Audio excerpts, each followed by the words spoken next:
Lahore central jail में 23 मार्च 1931 की शुरुआत किसी और दिन की तरह ही हुई थी।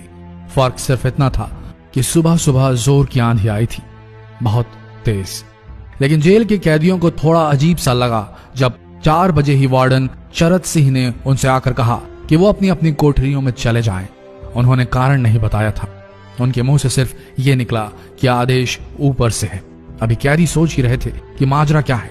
जेल का नाई बरकत हर कमरे के सामने फुसफुसाते हुए गुजरा कि आज रात भगत सिंह, राजगुरु और सुखदेव को फांसी दी जाने वाली है। उस क्षण की निश्चिंता ने उनको झकझोर कर रख दिया। कैदियों ने बरकत से मनुहार की कि वो फांसी के बाद भगत सिंह की कोई भी चीज जैसे पेन, कंघा या घड़ी उन्हें ला कर दें ताकि वो अपने पोते पोतियों को बता सकें कि कभी वो भी भगत सिंह के साथ जेल में बंद थे। बरकत भगत सिंह की कोठरी में गया और वहां से उनका पेन और कंघा ले आया। सारे कैदियों में होड़ लग गई कि किसका उस पर अधिकार हो। आखिर में ड्रॉ निकाला गया, लाहौर कॉन्स्पिरेसी केस। अब सब कैदी चुप हो चले थे। उनकी निगाहें उनकी कोठरी से गुजरने वाले रास्ते पर लगी हुई थी। भगत सिंह उनके साथ फांसी पर लटकाए जाने के लिए उसी रास्ते से गुजरने वाले थे। एक बार पहले जब भगत सिंह उसी रास्ते से ले जाए जा रहे थे तो पंजाब कांग्रेस के नेता भीमसेन सच्चर ने आवाज ऊंची कर उनसे पूछा था, आप और आपके साथियों ने लाहौर कॉन्स्पिरेसी केस में अपना बचाव क्यों नहीं किया? भगत सिंह का जवाब था, इनकलाबियों को मरना ही होता है क्योंकि उनके मरने से ही उनका अभियान मजबूत होता है, अदालत में अपील से नहीं। वार्डन चरत सिंह भगत सिंह के खैर ख्वाह थे और अपनी तरफ से जो कुछ बन पड़ता था उनके लिए किया करते थे। उनकी वजह से ही लाहौर की द्वारकादास लाइब्रेरी से भगत सिंह के लिए किताबें निकलकर जेल के अंदर आ पाती थी। भगत सिंह की जेल की जिंदगी काफी कठिन थी। किताबें पढ़ने का शौक हो चला था उन्हें कि एक बार उन्होंने अपने स्कूल के साथी जयदेव कपूर को लिखा था कि वो उनके लिए कार्ल लिब्कनेcht की मिलिट्रिज्म, लेनिन की लेफ्ट विंग कम्युनिज्म और ऑप्टन सिंक्लेयर का उपन्यास द स्पाई कुलबीर के जरिए भिजवाएं। भगत सिंह जेल की कठिन जिंदगी के आदी हो चले थे। उनकी कोठरी नंबर 14 का फर्श पक्का नहीं था, उस पर घास उगी हुई थी।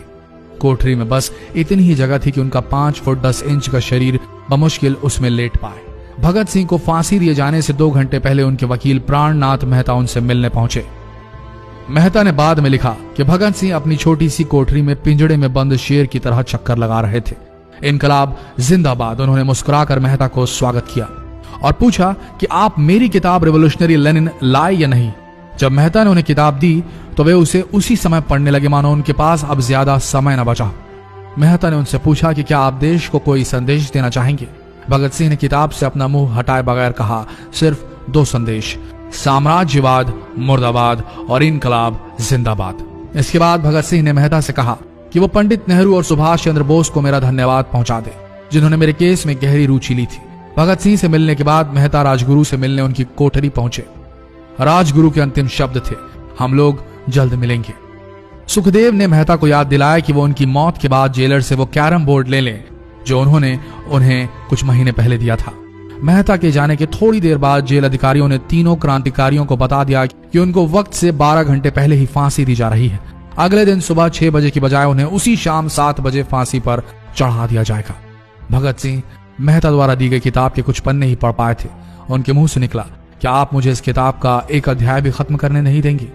भगत सिंह ने जेल के मुस्लिम सफाई कर्मचारी बेबे से अनुरोध किया कि वो उनके लिए उनको फांसी दिए जाने से 1 दिन पहले शाम को अपने घर से खाना जरूर लाएं। लेकिन बेबे भगत सिंह की इच्छा पूरी नहीं कर सके क्योंकि भगत सिंह को 12 घंटे पहले फांसी देने का फैसला ले लिया गया और बेबे जेल के गेट के अंदर ही नहीं घुस पाए। थोड़ी देर बाद तीनों क्रांतिकारियों को फांसी की तैयारी के लिए उनकी कोठरियों से बाहर निकाला गया। भगत सिंह, राजगुरु और सुखदेव ने अपने हाथ जोड़े और अपना प्रिय आजादी गीत गाने लगे। कभी वो दिन भी आएगा कि जब आजाद होंगे हम, या अपनी ही जमीन होगी या अपना आसमान होगा। फिर इन तीनों का एक एक करके वजन लिया गया। सबके वजन बढ़ गए थे। इन सब से कहा गया कि अपना आखिरी स्नान करें। फिर उनको काले कपड़े पहनाए गए लेकिन उनके चेहरे खुले रहने दिए गए। चरत सिंह ने भगत सिंह के कान में फुसफुसा कर कहा कि वाहे गुरु को याद करो। फांसी का तख्ता भगत सिंह लिए बोले, पूरी जिंदगी मैंने ईश्वर को याद नहीं किया। असल में मैंने कई बार गरीबों के कलेश के लिए ईश्वर को कोसा भी है। अगर मैं अब उनसे माफी मांग लूं तो वो कहेंगे कि इससे बड़ा डरपोक कोई नहीं। इसका अंत नजदीक आ रहा है, इसलिए ये माफी मांग रहा है। जैसे ही जेल की घड़ी ने 6 बजाया, कैदियों ने दूर से आती कुछ पद चांपें सुनी। उनके साथ भारी बूटों के जमीन पर पड़ने की आवाजें भी आ रही थी। साथ में एक गाने का भी दबा स्वर सुनाई दे रहा था, सरफरोशी की तमन्ना अब हमारे दिल में है। सभी को अचानक जोर जोर से इनकलाब जिंदाबाद और हिंदुस्तान आजाद हो के नारे सुनाई देने लगे। फांसी का तख्ता पुराना था, लेकिन फांसी देने वाला काफी तंदुरुस्त। फांसी देने के लिए मसीह जल्लाद को लाहौर के पास शाहदरा से बुलवाया गया था। भगत सिंह इन तीनों के बीच में खड़े थे। भगत सिंह अपनी मां को दिया गया वो वचन पूरा करना चाहते थे कि वो फांसी के तख्ते से इनकलाब जिंदाबाद का नारा लगाएंगे। लाहौर जिला कांग्रेस के सचिव पिंडी दास सोंधी का घर लाहौर सेंट्रल जेल से बिल्कुल लगा हुआ था। भगत सिंह ने इतनी जोर से इनकलाब जिंदाबाद का नारा लगाया कि उनकी आवाज सोंधी के घर तक सुनाई थी। उनकी आवाज सुनते ही जेल के दूसरे कैदी भी नारे लगाने लगे।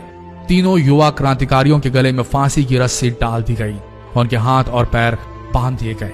तभी जल्लाद ने पूछा, सबसे पहले कौन जाएगा? सुखदेव ने सबसे पहले फांसी पर लटकने की हामी भरी। जल्लाद ने एक एक कर रस्सियां खींची और उनके पैरों के नीचे लगे तख्तों को पैर मारकर हटा दिया। काफी देर तक उनके शव तख्तों से लटकते रहे। अंत में उन्हें नीचे उतारा गया और वहां मौजूद डॉक्टरों लेफ्टिनेंट कर्नल जे नेल्सन और लेफ्टिनेंट कर्नल NS सोंधी ने उन्हें मृत घोषित किया। एक जेल अधिकारी पर फांसी का इतना असर हुआ कि जब उससे कहा गया कि वो मृतकों की पहचान करें तो उसने ऐसा करने से इनकार कर दिया। उसे उसी जगह पर निलंबित कर दिया गया अंग्रेजों द्वारा।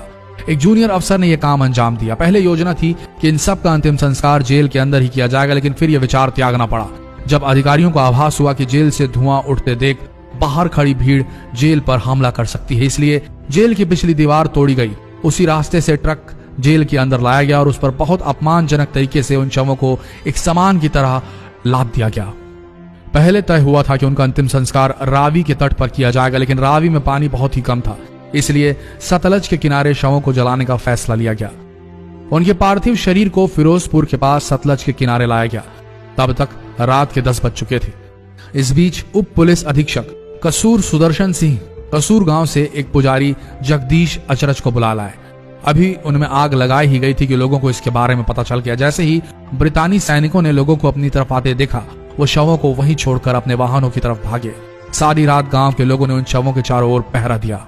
अगले दिन दोपहर के आसपास जिला मजिस्ट्रेट की दस्तखत के साथ लाहौर के कई इलाकों में नोटिस चिपकाया गया, जिसमें बताया गया कि भगत सिंह, सुखदेव और राजगुरु का सतलज के किनारे हिंदू सिख रीति से अंतिम संस्कार कर दिया गया है। तो ये थे भगत सिंह की जिंदगी के वो 12 आखिरी घंटे। आशा करते हैं इस वीडियो में सुनाई गई ये कहानी आज युवा पीढ़ी के दिलों में मर चुके देशभक्ति को जगाने में कामयाब होंगे। जितना हो सके इस संदेश को पूरे देश में पहुंचाएं।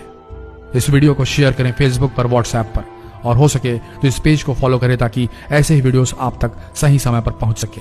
मिलते हैं अगले वीडियो में, तब तक के लिए आप सबका धन्यवाद।